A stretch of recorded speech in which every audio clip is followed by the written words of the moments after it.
Star క్యాంపెయినర్లుగా ఎన్నుకున్నారు కదా, మాకు కులపిచ్చి ఉంది కదా, ఆ కులపిచ్చితోటి ఆ రెడ్డికి సంబంధించిన తోక ఎవడుంటే ఆడి పార్టీలు పెడితే ఆ జెండాలు కప్పుకుని మన ఇష్టం వచ్చినట్లు వాళ్ళతో మనకు కొద్దో గొప్ప ఫేమ్ ఉంది కదా, మాట్లాడేద్దాం కదా అనుకుంటే శ్యామల అప్పుడెప్పుడెప్పుడో షర్మిల వైఎస్ఆర్టీపీ అని చెప్పేసి తెలంగాణలో పెట్టిన పార్టీ జెండా కప్పుకుని నా సపోర్ట్ వైఎస్ఆర్టీపీకి చెప్పావన్నట్లు ఇప్పుడు అక్కడ పార్టీ ఎత్తేగానే వచ్చేసి ఇక్కడ గబగబా పరిగెత్తుకుంటూ వచ్చేసి నాకు అదే కులపిచ్చుంది కాబట్టి, నా మొగుడిది అదే కులం కాబట్టి, నా మొగుడు ఎన్ని చీటింగ్లు చేసినా వీడు కాపాడుతున్నాడు కాబట్టి, లేకపోతే నాకు డబ్బు దండిగా ఇస్తున్నాడు కాబట్టి, నేను ఎన్ని నీచమైన పనులు చేసినా నన్ను కాపాడుకుంటూ వస్తున్నారు కాబట్టి మా ఇష్టానుసారం మాట్లాడేస్తాం, ఆంధ్ర ప్రజలకి ఇష్టమైన కథలు చెప్పేస్తాము అంటే మేము నిజాలు మాట్లాడాల్సి వస్తుంది శ్యామల. ఏందో స్టూడియోలో కూర్చుని ఇద్దరు అమ్మలు అక్కడ కబుర్లు చెప్పుకుని కథలు చెప్పుకుంటున్నారు. ఏమమ్మా నువ్వు కథలు చెప్పాలేమో ఆంధ్ర గురించి మాట్లాడాలంటే, ఎందుకంటే నువ్వు ఇక్కడ లేవు కదా గత 5 ఏళ్ళగా. ఇక్కడ మనకేం పని ఉంది, మనకు హైదరాబాద్ ఉంది, షూటింగ్లు ఉన్నాయి, మేకప్లు ఉన్నాయి కదా. కానీ ఇక్కడ ఉన్నది మేము, భరించింది మేము, కోల్పోయింది మేము. నువ్వు కథ చెప్పావు కదా, నేను నిజం చెప్తాను. అసలు అనగనగనగనగా అందమైన ప్రాంతం, ఆ ప్రాంత పెద్ద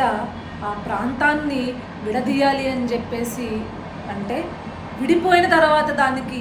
నాయకత్వం వహిస్తూ ఈ ప్రాంతాన్ని ఏ విధంగా అభివృద్ధి చేయాలా,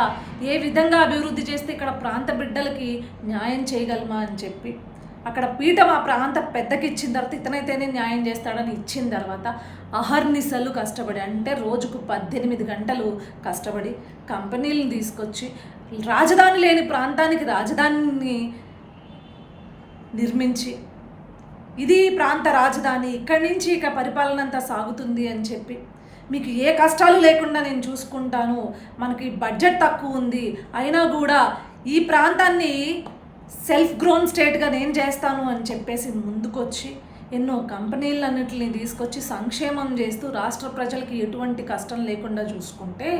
నువ్వన్నావే గుంటనక్క అని కథలో, అలాంటి గుంటనక్కకి కన్నుగుట్టి అప్పుడెప్పుడో నా తండ్రిని చంపేశాడు అని చెప్పేసి కథలు చెప్తే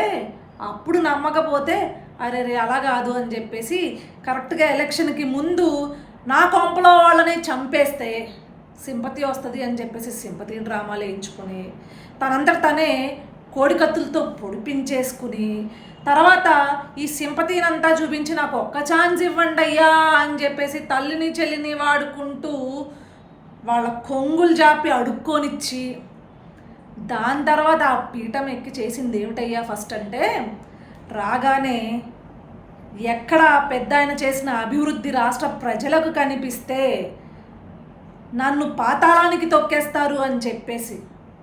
పరిపాలనా సౌలభ్యం కోసం ప్రభుత్వం నిర్మించుకున్న ప్రజావేదికను కూల్చేసి అమరావతి అని పేరు చెప్తే ఆ పెద్ద ఆయన పేరు వస్తుంది అని చెప్పేసి అమరావతినే లేకుండా చేద్దామనే ఒక కుతంత్రంతో నేను కేవలం సంక్షేమం చేస్తున్నాను, అత్యంత సంక్షేమం చేస్తున్నాను అని అబద్ధపు బూటకాలు చెప్పి ఒక చేత్తో 10 రూపాయలు ఇస్తూ ఇంకొక చేత్తో 100 రూపాయలు లాక్కుని చెత్త పన్ను అని చెప్పేసి ఆ పన్ను అని చెప్పేసి ఈ పన్ను అని చెప్పేసి ప్రజల దగ్గర డబ్బుని రక్తం పీల్చినట్లు పీల్చేసి అక్రమ మద్యం అమ్మేసి అక్రమ ఇసుకలు అమ్మేసి ఇసుక పాలసీ అని చెప్పేసి ఎంతోమందిని పని ఉన్న వాళ్ళని కూడా పని లేని వాళ్ళని చేసి వాళ్ళందరినీ మద్యానికి బానిసలుగా మార్చి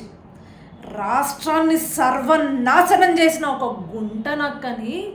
ఈరోజు తరిమి కొట్టడానికి ఆంధ్ర ప్రజలందరూ సిద్ధంగా ఉన్నారు. నువ్వు సిద్ధం అంటున్నావు కదా, నువ్వు సిద్ధంగా లేవు, ఆంధ్ర ప్రజలు సంసిద్ధంగా ఉన్నారు ఈ గుంటనక్కను పారద్రోలడానికి. లేదు నాకు నోరుంది, నాకు దేవుడు వాక్చాతుర్యం ఇచ్చాడు, మనకి ఇచ్చిన పని ఏదైతే ఉందో యాంకరింగ్ అంటూ 4 ఫంక్షన్లు చేసుకోకుండా 4 సినిమా ఫంక్షన్లో లేకపోతే ప్రీ రిలీజ్ ఫంక్షన్లో చేసుకోకుండా ఇలా రాజకీయాల్లోకి వచ్చి నీకు అవగాహన లేకపోయినా ఇష్టం వచ్చినట్లు మాట్లాడతామంటే శ్యామలమ్మ, మేము కూడా ఎదురు తిరిగి తమరి గురించి, తమరి చీకటి భాగోతాల గురించి, తమరి యొక్క భర్త గారి యొక్క అరాచకాల గురించి అన్నీ కూపీలాగి ఇలాంటిది